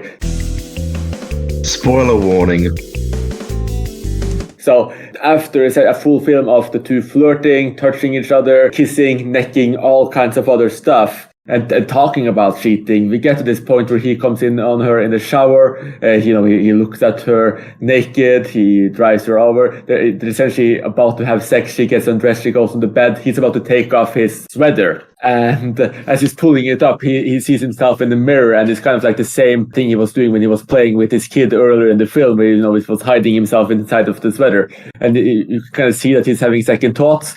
And he just kind of sneaks out of the room, taking his jacket or taking his coat and leaving. Which I guess is a throwback, I suppose, in a way, to the first film too, where he kind of just he sets up the other woman for something and then he abandons her, but in a very different way. We just told him as he runs down the stairs, and they just have this camera from the top of the spiral staircase, and he's just running throughout all of it, and he runs back to his wife.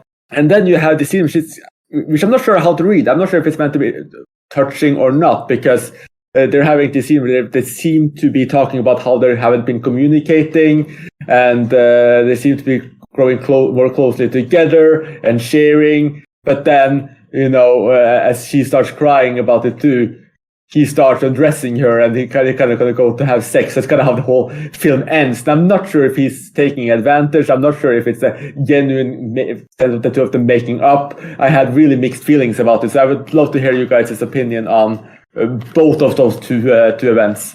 Yeah, I think you make a really good comparison to the first film, where he is to some extent using the female character in the film. I think the reason it feels a little bit different is, I don't know, I feel like the female character in this one is playing along with it and is sort of encouraging it and knows what situation she's in exactly. Whereas in the first film, I think the girl is kind of oblivious.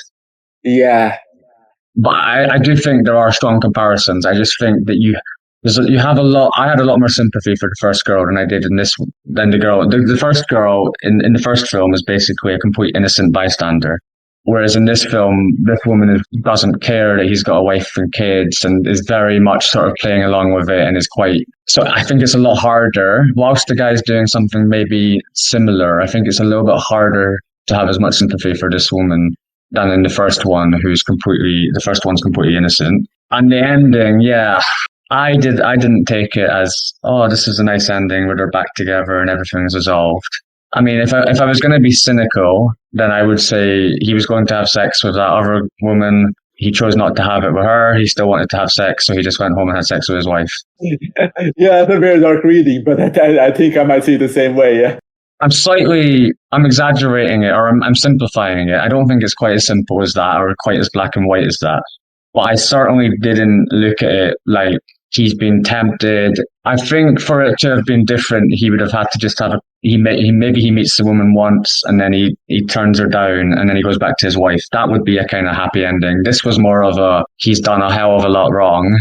He's broken a lot of things, and he's obviously got some kind of conscience because of the scene that you mentioned where he looks at himself in the mirror, and it reminds him of when he's playing with his kids. But I certainly don't think, I didn't come away thinking, oh, that's great, he's never going to do that again, he's going to have a happy relationship with her. I think they're crying and kind of feels like the damage was already done to me. And them going to sleep together at the end was kind of, it wasn't them making up. It was, I don't know, it didn't feel like a happy sort of ending where they were making up. It felt like, I don't know, I can't word it properly, but it felt already like the relationship was broken to me. And this was just them doing something together, nothing meaningful, in my opinion. Yeah, I think what you just said about the comparison between the first and the last film, unlike possibly all of the other women except maybe Maud and maybe Heidi to an extent, Chloe has a very, very clear agenda of her own, maybe even more so than Frederic here, who's a lot more indecisive. But Chloe, in a way, she knows what she wants and expresses it very clearly. And I think this about the ending, when he leaves Chloe and goes back to his wife and then sleeps with his wife, it could be read as sort of Rohmer's comment on the rest of the series. And in a way, this is the right thing to do. It's certainly the more Catholic thing to do, and think in these frameworks, what is proper and what is not proper. But I think there's also something to, as you say, that there are problems in the relationship that he has with his wife that they never really come to terms with. But I think there's an ambivalence about the ending still, because you could read the rest of the film as if they're not really sleeping with each other. And now when they're sleeping with each other again, maybe that's the relationship gets better and becomes more stable again. But there's certainly still something about it that goes unexpressed. This kind of intimacy that he has with Chloe that he doesn't have with his wife. That's there, and that still lingers over the ending, even though he makes this choice. Yeah, I just wanted to quickly say, I agree 100% about the ambivalence. You can read it either way. That's just the way I read it, but I wasn't 100% certain. It's possible that it sparks something and he commits to his wife. But I also agree with you about the intimacy. Whatever intimacy he had with the other woman didn't seem to be there with his wife, or hadn't been there for quite a while. But maybe intimacy fades, and maybe he did decide, actually, I'm going to stay with my wife and family. It's certainly not impossible. It wasn't in any way clear cut, but I think that made the film quite interesting. There was so many different interpretations. You're not really sure what happens next. Yeah, what you both point out there with this neutrality of direction and the way the stories are told is kind of something that runs through most, if not all, of these 6 films. And it kind of leaves us as an observer deciding what the morality of the story is, who's right, who's wrong, what's happening, and leading us to really interesting conversations like this. And it's really to Rohmer's credit as a director. He makes it a lot more interesting than a more clear-cut portrayal would have done. Yeah, and I think I brought it up to Chris when I was watching it, but I also felt even in Claire's Knee, there was a kind of neutrality to it. And had that kind of plot been done by a different director, it could have taken a very different tone.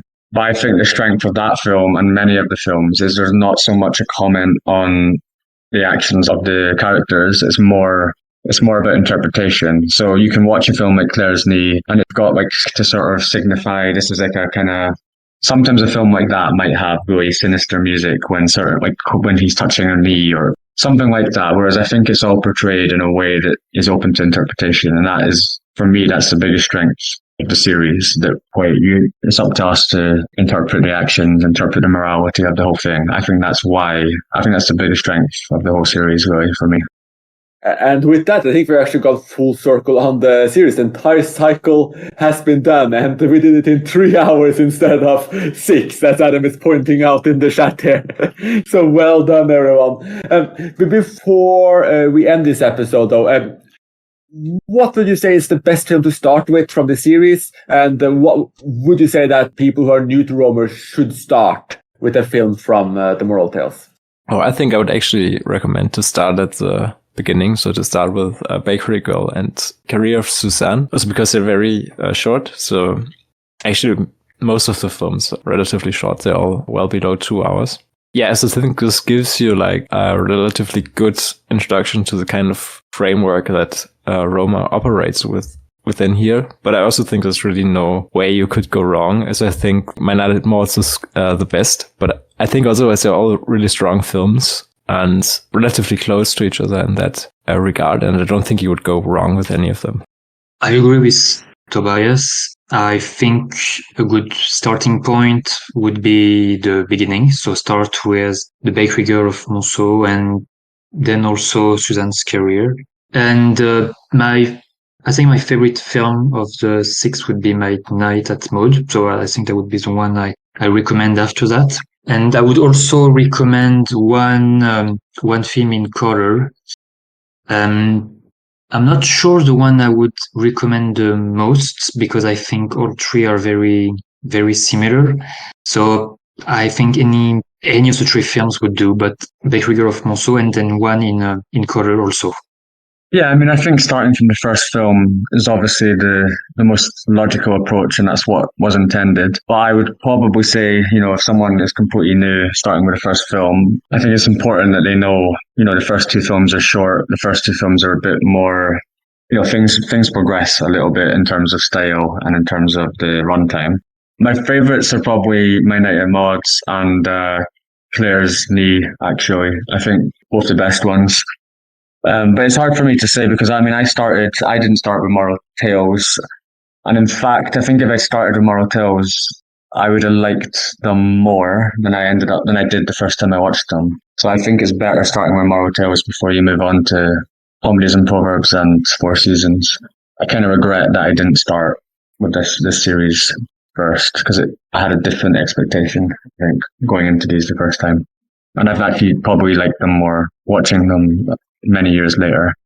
Yeah, that's a good point. I think it's a really big change from Comedies and Proverbs, where Comedies and Proverbs is essentially a response to this, with the women are put in front, and it's far more sympathetic, and we're far more drawn into the journey of finding some kind of happiness, if you will. So I do strongly prefer the Comedies and Proverbs films, but I do think that My Night at Maud's and The Collector, Claire's Knee as well, they're at that level for sure.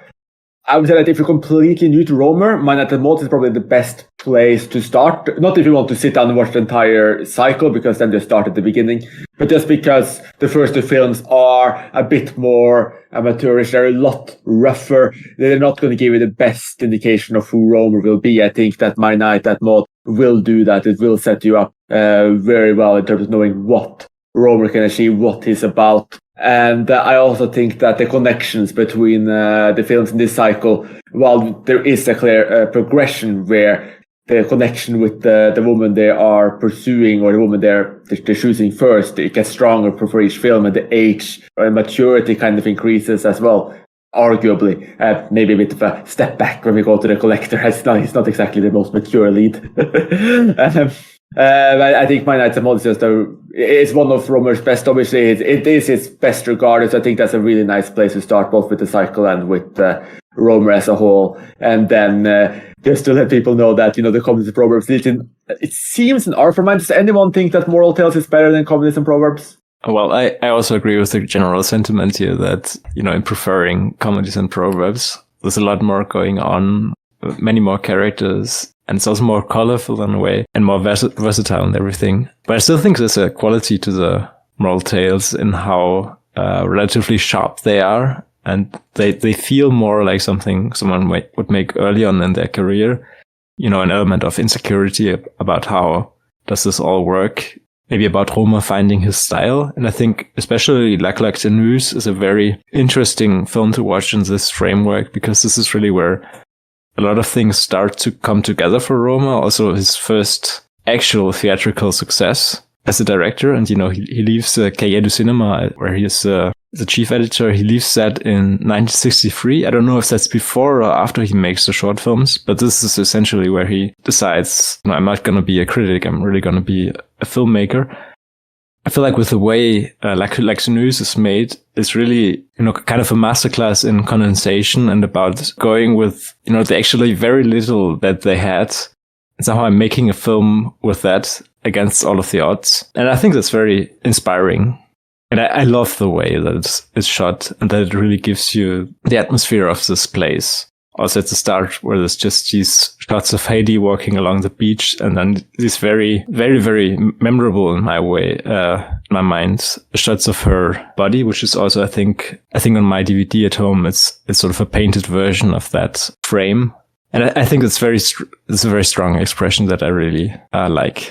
So yeah, that's definitely also a film that I think anyone who likes Rohmer should watch, and also a film that is well suited to show in film schools, regarding what's possible to make, because it's really like where modern filmmaking starts with the French New Wave, and suddenly they make films outside of the constraints of the studio system. And I think this film embodies that so well, like maybe even better than a film like Breathless, actually. So I think it's maybe a bit underrated sometimes, because there's so many interesting things going on in the way that it's made. Oh, yes. I mean, like I said, that's my favorite of the series, so I definitely agree there. So yeah, thank you for following us along this episode. I hope we did a good talk through of the Moral Tale cycle. Anyone who enjoyed listening to it should definitely jump on to our Comedies and Proverbs cycle podcast as well, the notorious two-parter. I'm still really proud of that episode, even if we were not as concise as we were today. And we might even try to get the band back together for a 4 seasons episode as well, so we can go through Rohmer's third cycle. So with that, thank you so much for listening, and join us again soon. You have been listening to Talking Images, the official podcast of icmforum.com.